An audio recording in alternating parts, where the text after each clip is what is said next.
অনিন্দিতার লেখা গল্প সংসারের অলিন্দে। দরজায় মৃদু শব্দ হতেই খুলে দিল সুপ্রীতি। এই শব্দটুকুর জন্য উৎকণ্ঠ হয়ে অপেক্ষা করছিল সে। খুব ভালো করেই জানে এই সময় কে আসে। বনানী দেবী, তার শাশুড়ি মা। নিশ্চয়ই মেয়ের জন্য নিজে হাতে চিকেন স্যুপ বানিয়ে নিয়ে এসেছেন। প্রতিদিন মোটামুটি এই সময়ই আসেন তিনি। তন্ময় থাকে না যে। চোখ ভর্তি জল নিয়ে বাটিটা হাতে নেয় সে। ভাবতে থাকে একদিন এই মানুষটার সঙ্গেই কত খারাপ ব্যবহার করেছে, আর আজ বিপদের দিনে যখন সবাই মুখ ফিরিয়েছে, একমাত্র এই মানুষটাই তখন নিঃশব্দে পাশে আছে। সেও অপেক্ষায় আছে ভুল শুধরে নেওয়ার। খুব চেষ্টা করছে তন্ময়। একবার নতুন চাকরিটা হলেই সে ছুটে চলে যাবে। পাবে নাকি ক্ষমা? বুঝবে নাকি কত কষ্ট পাচ্ছে সে প্রতিদিন? ব্যথা পায়ে সিঁড়ি ভাঙছেন বনানী দেবী। খোলা দরজা দিয়ে যতক্ষণ দেখা যায় সেদিকে একদৃষ্টে তাকিয়ে রইল সুপ্রীতি। চোখের জল মুছে দরজা বন্ধ করে টিফিন বক্স নিয়ে ভেতরে গেল।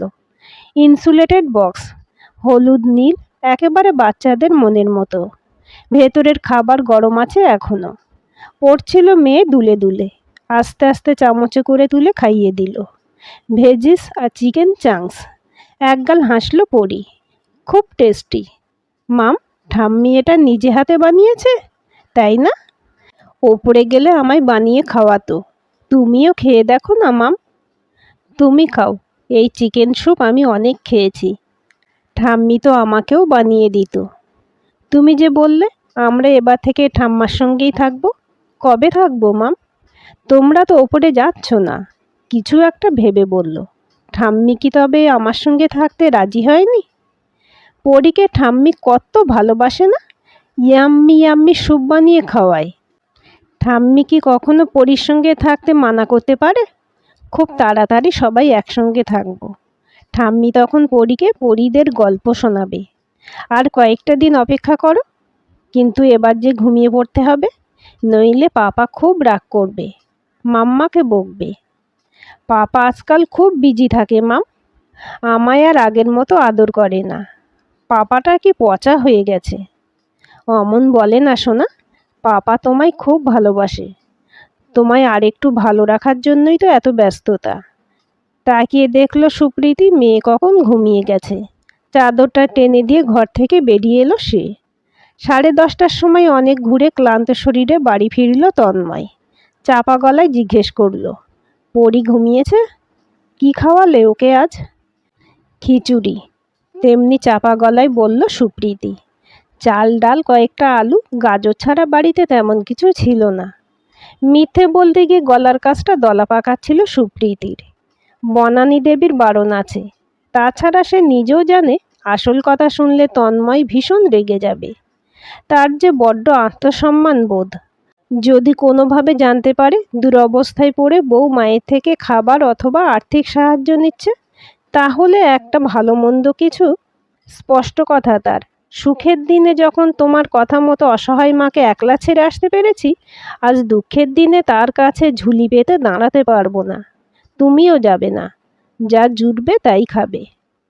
প্রেমের শুরু থেকে সুপ্রীতি জানতো মা ছেলে ছাড়া তন্ময়দের সংসারে কেউ নেই। সম্পর্ক গভীরতায় যাওয়ার পর কেবল এটুকুই বলেছিল সে, আমার মা খুব বুঝদার।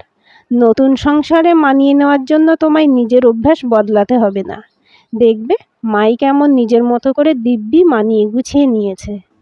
মেয়ে করে রাখবে তোমায়। কথাটা মিথ্যে নয়। বিয়ের পর সংসারে এসে বুঝেছিল সে। কিন্তু 2 কামরার ফ্ল্যাটে প্রাইভেসির অভাব মাঝে মধ্যে বড্ড পীড়া দিত তাকে। বিরক্ত হতো সে। আর সেই বিরক্তি রাতের বেলা ঝড় হয়ে আছড়ে পড়তো তন্ময়ের বুকের চওড়া বেলাভূমিতে। বেডরুমে চার দেওয়াল ছাপিয়ে কখনো কখনো পৌঁছে যেত তা বনানী দেবীর কানে। ব্যক্তিত্বময়ী বনানী দেবী এক ছুটির দিন ছেলে বৌমাকে ডেকে বললেন, সুদূর অতীতে গুরুজনেরা বলে গেছেন, দূরে থাকলে সম্পর্ক ভালো থাকে। এই কমপ্লেক্সেরই নিচের তলায় তন্ময়ের বাবা আর একটা ফ্ল্যাট কিনেছিল ছেলে চাকরি পাওয়ার পরপর। তার কিছু টাকা অবশ্য তন্ময়ও দিয়েছিল। তোমরা নিচের ফ্ল্যাটে শিফট করে যাও। নিজের সংসার সাজাক সুপ্রীতি মনের মতো করে। আমার মনে হয় সম্পর্কটা তাতে ভালো থাকবে। সপ্তাহে 1 দিন 2 দিন দেখাশোনা তো হবেই। উৎসবে আনন্দে তোমরাও আসবে, আমিও যাব। তন্ময়ের হাজারো আপত্তিতে সেদিন কান দেননি ভদ্রমহিলা, বরং দাঁড়িয়ে থেকে নিজে হাতে গুছিয়ে দিয়েছিলেন ছেলে বউয়ের আলাদা সংসার। স্বস্তি পেয়েছিল সুপ্রীতি, পেয়েছিল নিজের মতো করে বাঁচার আস্বাদ। 2 বছর উড়ে বেড়ানোর পর কোল জুড়ে এসেছিল পরী। সবটাই এখনো কেমন যেন স্বপ্নের মতো মনে হয়। নাতনি হওয়ার আনন্দে নেচে উঠেছিলেন বনানী দেবী। সদ্যজাতকের সুপ্রীতিকে ক্ষমতা অনুযায়ী যত্ন করেছেন, আদর করেছেন, কিন্তু তন্ময়ের হাজার অনুরোধেও এক ছাদের নিচে থাকতে রাজি হননি। এমনকি পরীর মুখে ভাতের অনুষ্ঠানের দিন সব কিছু সামলে দিয়ে রাত 12টায় টুকটুক করে সিঁড়ি ভেঙে চলে গেছেন নিজের ফ্ল্যাটে। মা ছেলের মধ্যেকার অভিমানের প্রাচীর আরও দৃঢ় হয়েছে। দরজা খোলা থাকায় ড্রয়িং রুমে বসে ওপরের দরজার চাবি খোলা শব্দ পেয়েছে সুপ্রীতি। সুপ্রীতির মাও এসেছিলেন। নাতনি দেখাশোনা করে মেয়ের সংসার গুছিয়ে দিয়ে কিছুদিন বাদে ফিরে গেছেন নিজের বাড়িতে। সব কিছুই মসৃণ চলছিল, কিন্তু হঠাৎ তন্ময়ের অত ভালো কোম্পানিটা। কপাল, কপাল, সবই কপাল। খিচুড়ি আর বেগুন ভাজা দিয়ে তন্ময়কে খেতে দেয় সে, নিজেও বসে পড়ে পাশে খাবারের থালা নিয়ে। 2 গাল মুখে দিয়ে আবারও ফিরে যায় অতীতে। সিনিয়র কর্মচারী ছিল তন্ময়, তাই চাকরি ছাড়ার নোটিশের সঙ্গে 1 বছরের মাইনে আগাম পেয়েছিল। কর্মী সংকোচনের ফলে বাকিদের মতো ওরও চাকরিটা গিয়েছিল। আর সংসারের হাম মুখের কবলে পড়লে ওইটুকু টাকায় কী বা হয়। দিনের পর দিন দুঃখে কষ্টে সংসার টানতে টানতে একদিন সে বলে ফেলেছিল, মায়ের কাছে গিয়ে থাকলে হয় না? আমি না হয় নিজের ভুল স্বীকার করে নেব। অন্যায় তো আমি করেছি, তোমাদের মধ্যে তো কিছু হয়নি। নিজেরই তো মা, বিপদের দিনে সন্তানকে নিশ্চয়ই ফেলে দেবে না। মোটা অঙ্কের পেনশন মোটামুটিভাবে আমাদের চলে যাবে। পরীটাকে দেখছো তো, সম্পদের দিনে যাকে ছেড়ে এসেছি, আজ বিপদের দিনে হাত পেতে দাঁড়াবো তারই কাছে? প্রশ্নই ওঠে না। সেদিন যখন নিজের মতো করে আনন্দে থাকতে পেরেছ, আজ দুঃখের দিনে একইভাবে মানিয়ে নিয়ে থাকতে শেখো। কিন্তু না, পারেনি সুপ্রীতি। সেদ্ধ ভাত না খেতে পারা মেয়েটার করুণ মুখ তাকে চুপ করে থাকতে দেয়নি। ছুটে গিয়েছিল সে শাশুড়ির কাছে, মেয়ের কথা বলে কেঁদে পড়েছিল। পরদিন থেকেই এই লুকোচুরি চলছে। নিজের সন্তানকে বুকে জড়িয়ে অনুভব করতে পারে সুপ্রীতি সন্তানের প্রতি মায়ের আকুল টানের কথা। কতখানি অভিমান বুকে চেপে রেখে নিপুণ হাতে বনানী দেবী তাদের সংসার সাজিয়ে দিয়েছিলেন। না, আর একই ভুল করবে না সে। মোটামুটি একটা চাকরি পেলেই তন্ময়ের সঙ্গে নিয়ে গিয়ে ক্ষমা চাইবে, মিলিয়ে দেবে মা ছেলেকে, শুধরে নেবে ভুল। ভুল তো মানুষ মাত্রেই করে, ক্ষমা নিশ্চয়ই পাবে সে। মা কি কখনো সন্তানকে ক্ষমা না করে থাকতে পারে? কেটে যায় দিন, রাত আসে, কোনো দিক থেকেই আশার আলো চোখে পড়ে না সুপ্রীতির। শাশুড়ির দয়ায় পরীর জন্য মাছ মাংস ডিমটুকু জুটে যায়। মেয়েটা যে বড্ড আদুরে, খালি জিজ্ঞেস করে, আমরা সবাই কবে একসঙ্গে থাকবো মা? ঠাম্মি আমায় গল্প বলবে তো? রোজ রাতে ঠাম্মির কাছে গল্প শুনবো। চোখের জলে ভাসে সে, নয়ন মুদে ঈশ্বরকে ডাকে। আর কতদিন, আর কতদিন গেলে এ বিষম পরীক্ষা শেষ হবে? নিজের কষ্টের জন্য ভাবে না সে। সুখ পাখি দ্বারে দাঁড়িয়েছিল, যতদিন আনন্দে থেকেছে, এমন দুঃখ বেদনার সময় জীবনের অংশ বলে মানিয়ে নেবে তাকেও। শুধু মা ছেলেকে একবার সে মিলিয়ে দিতে পারত, তাহলে হয়তো এত কষ্টের মধ্যেও শান্তিতে থাকতো সে। শাশুড়ির দেওয়া মাছ আর সবজি ডাল দিয়ে ভাত মেখে মেয়েকে খাইয়ে উঠেছে সবে। এমন সময় কলিং বেলটা শব্দ করে বেজে উঠল। এক মুহূর্তের জন্য চমকে উঠল সুপ্রীতি। এমন সময় কে এলো? মিনতিদি নয় তো? কিন্তু এত তাড়াতাড়ি তো মিনতিদির আসার কথা নয়। হয়তো আজ তারা আছে। বিয়ের পর থেকে মিনতিদিকে দেখছে সে। গত 25 বছর ধরে শাশুড়ি মার কাছে কাজ করছে মিনতিদি। হাসি খুশি মানুষটা বড় ভালোবাসে তন্ময় আর পরীকে, তাই জেনে শুনে তাদের এই লুকোচুরিতে সঙ্গ দিচ্ছে। পায়ে ব্যথা বলে নাতনির দুপুরের খাবারটা শাশুড়ি মা মিনতির হাত দিয়েই পাঠিয়ে দেন। টিফিন কৌটো ফেরত নিয়ে যাওয়ার দায়িত্ব তার। ভাবতে খানিকটা সময় গেছে, এখনও কলিং বেলটা বেজে চলেছে। প্রায় ছুটে গিয়েই দরজা খুলে দিল সে। ঘামে ভেজা চেহারা নিয়ে বাইরে দাঁড়িয়ে তন্ময়। অন্যান্য দিনগুলোর মতো আজ তার মুখে হতাশার কালচে ছাপ নেই। সামান্য একটু হাসি লেগে আছে ঠোঁটে, যেন অন্ধকারের মাঝে এক বিন্দু আলোর আভাস। বুঝলে প্রীতি, শেষ পর্যন্ত ভাগ্যের শিকে ছিঁড়ল। যদিও মাইনে আগেরটার চেয়ে খানিক কম, কিন্তু আমাদের তিনজনের ভালোভাবেই চলে যাবে। কাল থেকে নতুন মাস শুরু।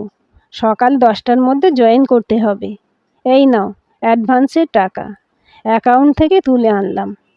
টাকাগুলো হাতে নিয়ে হাত দুটো জোর করে কপালে ঠেকায় সুপ্রীতি। এতদিনে ঈশ্বর মুখ তুলে চেয়েছেন। চলো দুজনে মিলে মাকে গিয়ে, বলতে বলতে সুপ্রীতি দেখল ভুরু কুঁচকে তন্ময় তার দিকেই তাকিয়ে আছে। কি গো, কি হলো তোমার? এভাবে কি দেখছো? আমি কি নতুন নাকি? ওই টিফিন বক্সটা, আঙুল দিয়ে হলুদ রঙা টিফিন ক্যারিয়ারটা দেখায় তন্ময়। ওটা এখানে এলো কিভাবে? মনে মনে জিভ কাটল সুপ্রীতি। বড্ড ভুল হয়ে গেছে আজ। মনের ভুলে ক্যারিয়ারটা ডাইনিংয়ে রেখে দিয়েছে। ভেবেছিল ধুয়ে ফেলবে, কিন্তু সে সময় আর পেল কই। এসে পড়ল তন্ময়। আসল কথা হলো, সেই মুহূর্তে সরানোর বিষয়টাও মনে হয়নি তার। ভেবেছিল খেয়ে নিয়ে ধুয়ে রাখবে। কিভাবে ভাববে রোজ রাতে ফেরা তন্ময় হঠাৎ এই ভর দুপুরে বাড়ি এসে হাজির হবে? কি হলো, উত্তর দিচ্ছ না কেন? কোথা থেকে এলো এই টিফিন বক্সটা? তবে কি? আমি তো কিনেছিলাম শপিং মল থেকে, পরীর জন্য। বছর দুয়েক আগের কথা, ভুলে গেছো তুমি? মিথ্যেটা বলতে গলা কেমন কেঁপে গেল সুপ্রীতির। একটাই ভরসা, তন্ময় পুরনো কথা মনে রাখতে পারে না। ভুলে যাই, কাজে চাপে পড়ে হয়তো অনেক কিছুই ভুলে যাই আমি, কিন্তু এই টিফিন বক্সের রং, সাইজ, এমনকি কোণের দিকের একটু ঘষা লাগাটাও পর্যন্ত আমার স্পষ্ট মনে আছে। কেন জানো? বাবা চলে যাওয়ার আগের বছর জন্মদিনে আমাকে এই টিফিন ক্যারিয়ারটা গিফট করেছিলেন। তখন সদ্য চাকরি পেয়েছি। অফিসে টিফিন নিয়ে যাওয়ার জন্য অত সকালে তাড়াহুড়ো থাকতো, ভালো করে খেয়ে যেতে পারতাম না যে। তবে কি মা যেখানে এসেছিল? কখন এসেছিল? মা তো রোজই আসে। এতদিনের ভয় কাটিয়ে বলেই ফেলল সুপ্রীতি। রোজ আসে? কেন? তন্ময়ের চোখে মুখে অবাক ভাব। কেন? আমি যে তোমায় বলেছিলাম অসময়ে কোনো রকম সাহায্য না নিতে। নিইনি তো, নিজেদের জন্য কিচ্ছুটি নিইনি। মা যদি নাতনির জন্য আসেন, আমি কি তাতে আপত্তি করতে পারি? এমন সময় কলিং বেলটা বেজে উঠল। দরজা খুলল তন্ময়।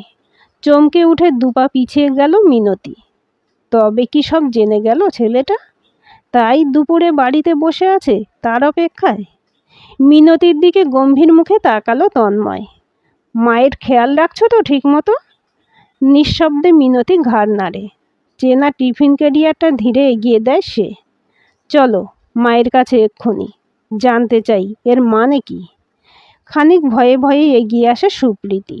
কে জানে আজ কি হবে? কেন যে তখন বলতে গেল সে? অবশ্য কতদিনই বা লুকিয়ে রাখতো তন্ময়ের থেকে? জানতে তো পারতই একদিন। যে মানুষটা নিঃশব্দে তার পাশে থেকেছে এতগুলো দিন, সে কি তার একান্ত আপনজন নয়? তার চেয়ে এই বেশ ভালো হলো। মিনতির দিকে তাকিয়ে অনুরোধের সুরে বলল, একটু পরীর কাছে থাকো তুমি, আমরা আসছি। ঘাড় নাড়ল মিনতি। ছোট্ট মানুষটাকে ভারী পছন্দ করে সে। কেবল অভিমানের ঘুণ পোকা ভালোবাসা মাখা সম্পর্কগুলোকে শেষ করে দেবে মানতে পারে না সে। এ ফ্ল্যাটের সবটুকুই চেনা তার। কম এসেছে বৌদিমণির সঙ্গে। দরজা খোলাই ছিল। পরীর ঘরে ঢুকে টুল টেনে বসলো। চারপাশে রং পেন্সিল ছড়িয়ে ছোট্ট পরী আঁকতে বসেছে পরিবারের ছবি। রঙিন জামা পরা ছোট্ট মেয়েটার হাত ধরে দাঁড়িয়ে আছে বাবা মা, একপাশে ঠাম্মি, একপাশে মিনতি। আঁকা বাঁকা হাতে আঁকা হলেও ছবির মধ্যে ফুটে উঠেছে মিষ্টি পারিবারিক বন্ধন। দেখে মিনতির চোখে জল এসে যায়। হে ঈশ্বর, মিলিয়ে দাও সবাইকে। ছোট্ট মেয়েটার মনের ইচ্ছে পূর্ণ করো তুমি। বৌদিমণিকে বড্ড ভালোবাসে সে। সেদিন সব হারা হয়ে যখন এসে দাঁড়িয়েছিল বৌদিমণির দুয়ারে, তখন যদি আশ্রয় না পেত, হয়তো ভেসেই যেত সে। লঘু পায়ে মরালির ছন্দে সিঁড়ি বেয়ে ওপরে উঠতে লাগলো সুপ্রীতি। জানে সে তুমুল ঝগড়া শেষে আকাশ পরিষ্কার হয়ে যায়, ধরায় শান্তি বিরাজ করে। তাকে কেন্দ্র করে মা ছেলের মধ্যে যে অভিমানী বাতাস পাক খেয়ে চলেছে এতদিন, আজ তার সমাপ্তি ঘটবে। একসঙ্গে মিলে যাবে পরিবার, আর কখনো ভালোবাসার অভাব হবে না তাদের পথ চলায়। কলিং বেলের শব্দে দরজা খুলে মিনতির বদলে সস্ত্রীক তন্ময়কে দেখে চমকে উঠলেন বনানী দেবী। স্থির দৃষ্টিতে মায়ের দিকে তাকিয়ে বলে উঠল তন্ময়, এমনটা তুমি কেন করলে মা? কেন করলে? নিজের চোখে আমি যে বড় ছোট হয়ে গেলাম। কেমন বাবা আমি? মেয়েটার মুখে ঠিকমতো অন্নটুকুও তুলে দিতে পারি না। তুই এতখানি বোকা জানা ছিল না তো আমার। মায়ের কাছে আবার ছোট কী রে? মায়ের কাছে সন্তান সবসময় ছোটই থাকে। হালকা হেসে ছেলের মাথায় হাত রাখেন বনানী দেবী। আর যা দিয়েছি, যা করেছি, সবটা আমার নাতনির জন্য করেছি, তোর কিংবা বৌমার জন্য নয়। কাজেই ওই নিয়ে কোনো কথা বলবি না। সমস্যা আসে, সমস্যা যায়। সমস্যা না এলে কেউ কখনো বুঝতে পারে তাদের পারিবারিক বাঁধন কতখানি মজবুত। আমি ভুল ছিলাম, মা ছেলের সম্পর্কের গভীরতা অনুভব করতে পারিনি। ক্ষমা করে দিন আমায়। সুযোগ পেয়ে বলে ওঠে সুপ্রীতি। তোমার উপর আমার কোনো রাগ নেই বৌমা, কোনো দিনই ছিল না। তুমি যেটা করেছো সেটাই স্বাভাবিক। প্রত্যেক মেয়েই স্বপ্ন দেখে নিজের মতো করে সংসার সাজানোর। সেজন্যই তো ছোটবেলা থেকে বেড়ে ওঠা কিশোরী বেলায় নিজে হাতে ছোট ছোট জিনিস কিনে সাজানো আপন ঘরখানি ছেড়ে সম্পূর্ণ অচেনা এক সংসারে স্বপ্ন বুনতে আসে তাকে আপন করে নেবে বলে। কিন্তু আমি তোমার সঙ্গে থাকতে চাই বটের ছায়াটা মাথার উপর থাকুক। তখন ক্ষণিক উত্তেজনায় বুঝতে পারিনি মাথার উপর বটের ছায়া কতখানি দরকারি। যত দিন গেছে সে ছায়া দীর্ঘ হয়ে বুঝিয়েছে তার প্রয়োজনীয়তা কতখানি। বিপদের দিনে আমি সাহায্য করেছি বলে এই অনুভব। ওই চিন্তা করো না বৌমা, একসঙ্গে থাকি বা আলাদা, জানবে আমি সবসময় তোমাদের পাশে আছি। সামান্য থামলেন বনানী দেবী। এতদিন বাদে একসঙ্গে থাকার ইচ্ছে জাগলো কেন?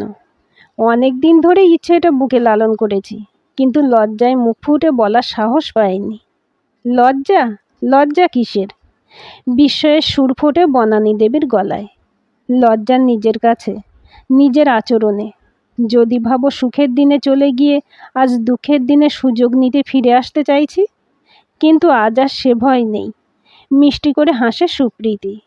তোমার ছেলে নতুন একটা চাকরি পেয়েছে, কাল থেকে ডিউটি শুরু। কাজেই খুব ভালো খবর। আমি তোকে প্রাণ ভরে আশীর্বাদ করি তনু। তবে আমার কি মনে হয় জানিস, যেমনটা আছে তেমনটাই চলুক। ক্ষতি কি তাতে? নতুন করে জুড়তে গেলে ভাঙনের গতি যে আরও তীব্র হয়।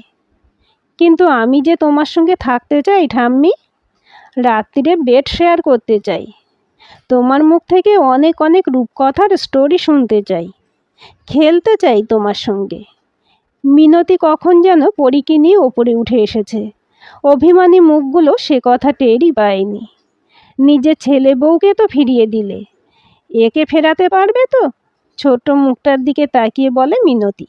জানো তো বৌমা, আসলের চেয়ে সুধের মায়া বেশি। পরীর আঁকা ছবিটা ততক্ষণে বনানী দেবীর হাতে। তন্ময় সুপ্রীতি কাঁধের দুপাশ দিয়ে উঁকি দেয়। সবার চোখ ততক্ষণ জলে ভরে এসেছে।